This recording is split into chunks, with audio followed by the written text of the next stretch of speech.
Salam alaikum wa rahmatullah. Marhaba bikoum في une nouvelle séance من le cours économie monétaire. Fin de la séance, on va travailler sur un examen et on va voir comment répondre à les questions qui sont de l'économie monétaire. Donc l'examen qu'on va voir est le suivant. Ça concerne l'examen fait trois questions principales. Dans la première question, il est là comment les systèmes monétaires sont-ils passés de la monnaie fiduciaire à la monnaie scripturale? Donc la première question. كتعلق بليستوار دو لا موني يعني خصنا نهضروا على لو باساج هيستوريك من لا موني فيدوسيير à la monnaie scripturale. Donc ça c'est dans un premier niveau. La deuxième question, Elena Milton Friedman aurait dit un jour, pour une meilleure politique monétaire, il faut que la valeur nominale de la masse monétaire au sens de M3 évolue au rythme de P plus J, où P est le taux d'inflation et G est le taux de croissance économique. Écrivez en quelques petites lignes explicatives à ce propos en relation avec le cas spécifique du Maroc. Donc, c'est une question euh, principale liée à la relation entre la masse monétaire, la croissance économique et le taux d'inflation. خاصنا expliquer la relation. Après, la troisième question, il a classifié ou bien classé ces actifs monétaires marocains suivant leur degré de liquidité. يعني عندنا des titres خاصنا نرتبوهم على حسب le degré de liquidité ديالهم. Donc, compte bancaire à vue, bon de trésor, billet de trésorerie, obligation d'État et actifs OPCVM hybride. يعني هاد les actifs هادو خاصنا نرتبهم. La question 4, qu'elle a montré en quelques petites lignes pourquoi les exportations de voitures manufacturées au Maroc donnent lieu à une création monétaire. Il y a de la question. euh, voilà, la troisième question, c'est par rapport à la masse monétaire. Il y a les actifs, on doit les classer. Mais la question 4, c'est à propos de la création monétaire. يعني قال لك pourquoi les exportations des voitures manufacturées au Maghreb راه كتعطينا la création monétaire. Voilà. Donc ça, c'est l'examen qu'on va travailler. Donc essayez de travailler les questions vous-même et voir la correction par la suite pour comparer les réponses que vous allez faire avec la correction qu'on va faire. Très bien. Maintenant, on va procéder pour la réponse à la première question. Le passage historique de la monnaie fiduciaire à la monnaie scripturale. Donc, comment les systèmes sont-ils passés de la monnaie fiduciaire à la monnaie scripturale? On peut répondre, les systèmes monétaires ont évolué au fil du temps, passant de la monnaie fiduciaire à la monnaie scripturale. La monnaie fiduciaire est une monnaie physique, comme les pièces ou les billets, qui a une valeur en raison de la confiance que les gens ont en elle. La monnaie scripturale est une monnaie dématérialisée qui existe uniquement sous forme numérique, comme les comptes bancaires, les cartes de crédit, les cartes bancaires et les virements électroniques. Donc, comme vous allez voir, j'ai défini la monnaie fiduciaire tout d'abord comme, et la monnaie scripturale. La monnaie fiduciaire, c'est une forme de monnaie physique, comme les pièces de banque, les pièces monétaires et les billets de banque, et qui a une valeur en raison de la confiance que les gens ont en elle. Donc ça, c'est la définition de la monnaie fiduciaire.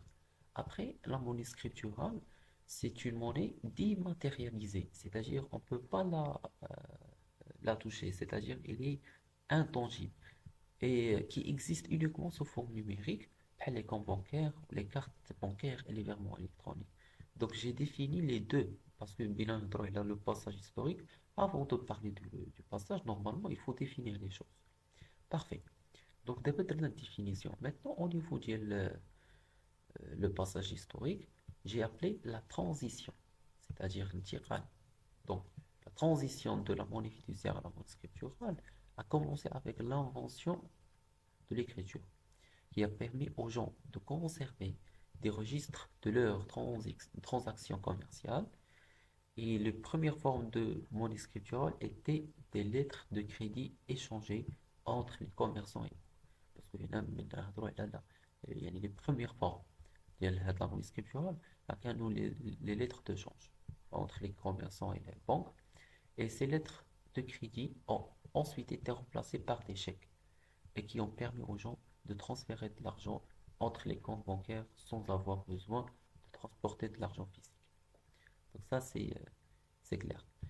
Avec le développement de la technologie, يعني من هاد le changement اللي كان في le départ, avec la technologie maintenant de l'information, la monnaie scripturale est devenue de plus en plus courante.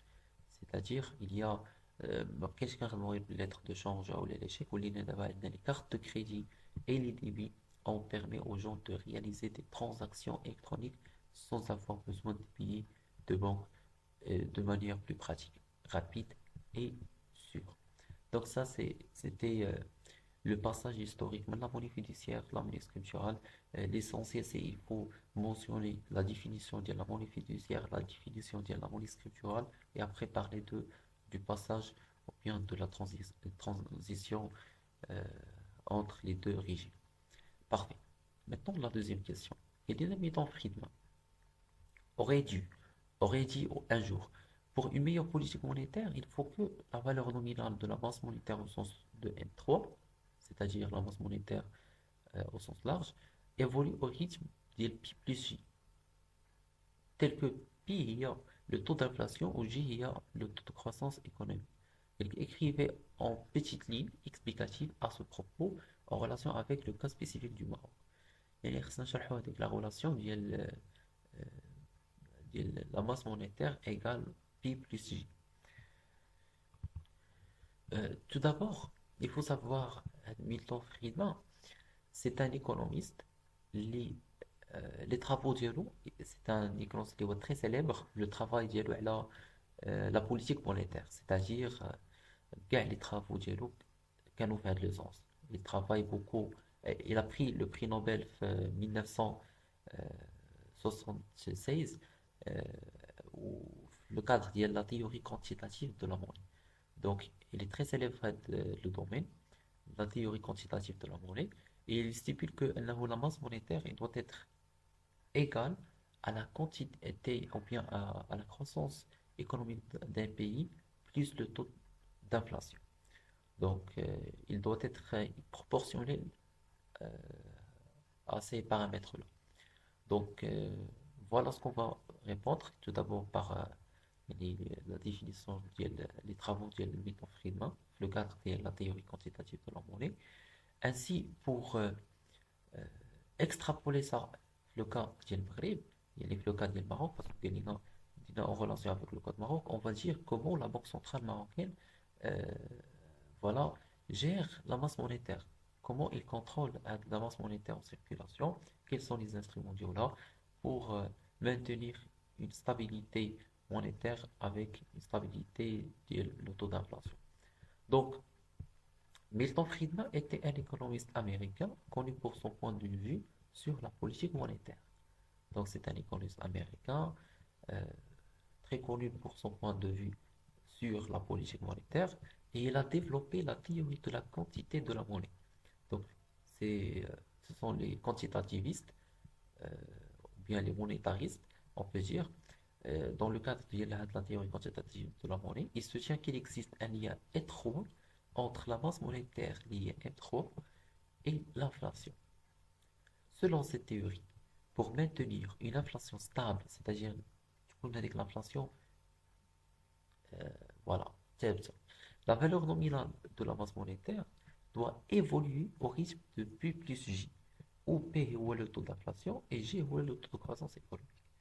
C'est-à-dire, j'ai reformulé ce qu'il y a donné comme citation. En ce qui concerne le Maroc, il y a le cas spécifique du Maroc, la Banque centrale du Maroc, liée à la Banque du Maghreb, a pour mandat de maintenir la stabilité des prix. Comment? Il utilise différents instruments pour y parvenir, tels que la régulation de la masse monétaire, la gestion des taux d'intérêt et la gestion des réserves étrangères. Pour maintenir la stabilité des prix, la Banque centrale du Maroc surveille également les tendances économiques et les indicateurs clés tels que le taux d'inflation et le taux de croissance et ajuste sa politique monétaire en conséquence. Donc ça, c'est ce qui concerne le cas euh, de la Banque centrale marocaine, Banque du Maghreb, comment il maintient hein, de la stabilité financière, c'est à travers des instruments et les mesures. Donc ça, c'est au niveau de la deuxième question. Maintenant, la troisième question, quelle est la classifier ou bien classer ces actifs monétaires marocains suivant leur degré de liquidité. Les comptes bancaires à vue, bons de trésor, billets de trésorerie, obligations d'État, actifs donc PCVM hybride.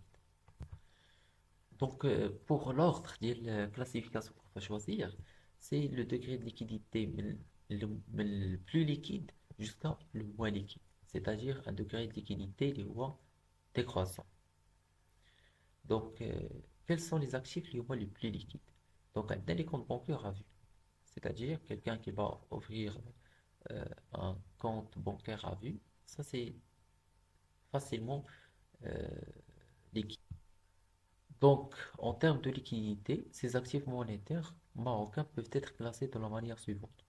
Donc, أول حاجة قلنا هما les comptes bancaires à vue parce que ce sont des comptes courants qui permettent aux titulaires d'accéder à leur argent à tout moment. C'est-à-dire, à tout moment, je peux retirer de l'argent sans aucun problème, sans aucune restriction. C'est-à-dire, il n'y a pas des barrières, il n'y a pas des obstacles, il n'y a pas des restrictions euh, pour retirer de l'argent.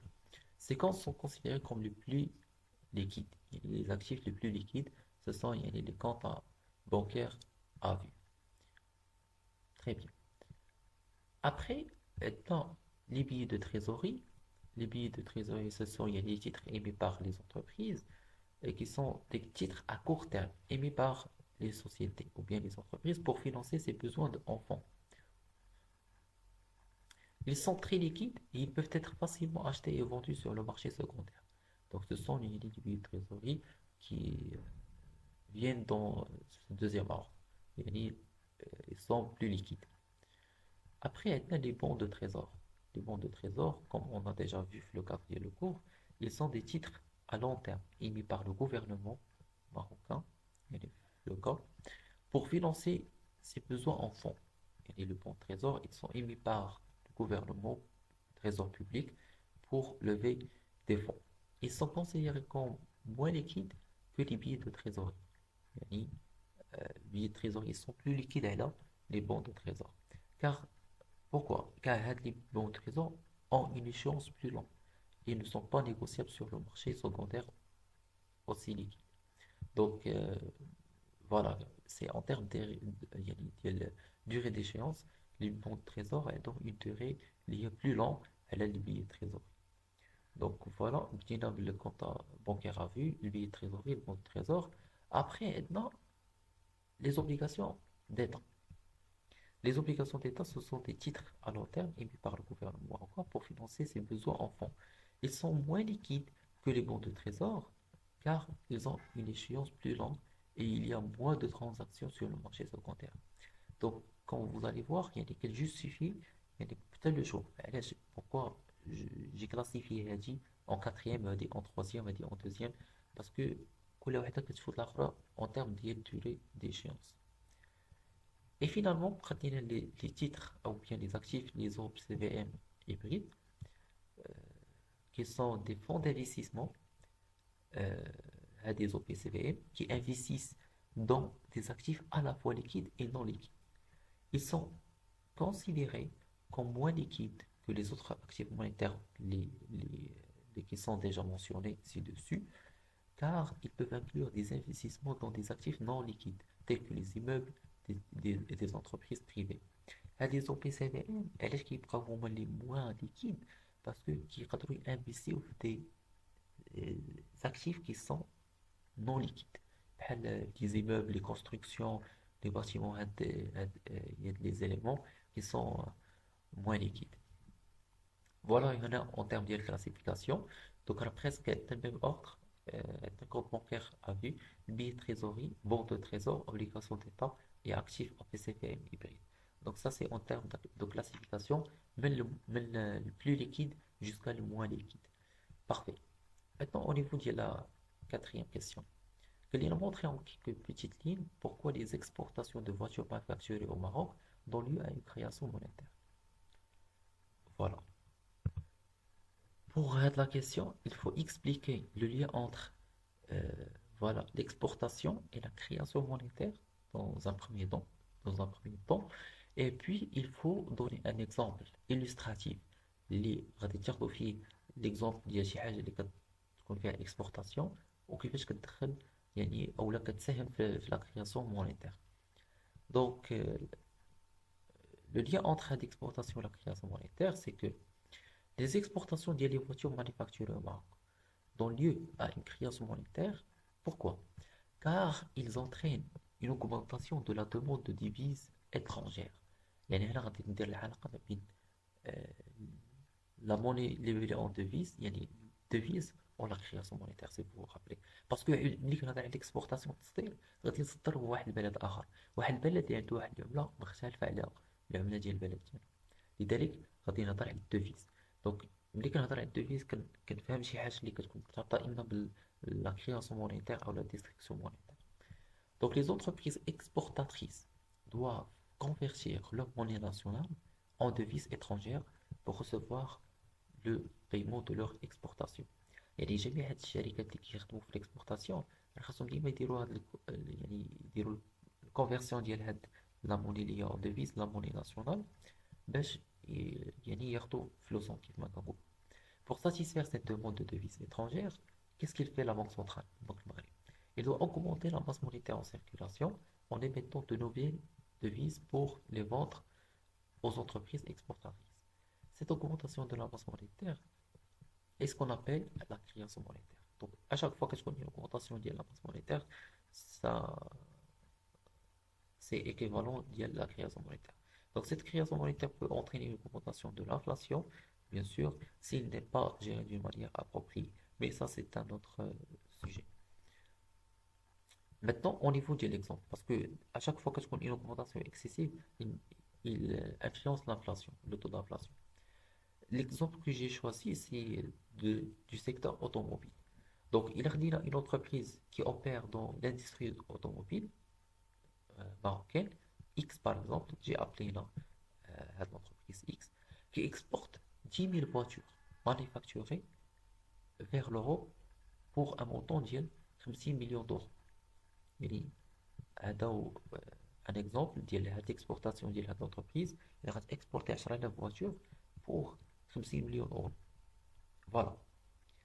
Après, l'entreprise, qu'est-ce qu'elle doit faire? Elle doit convertir ces 50 millions d'euros en dirham marocain. يعني خاصها تحول هاد 50 مليون اورو للدرهم المغربي pour pouvoir payer ses employés.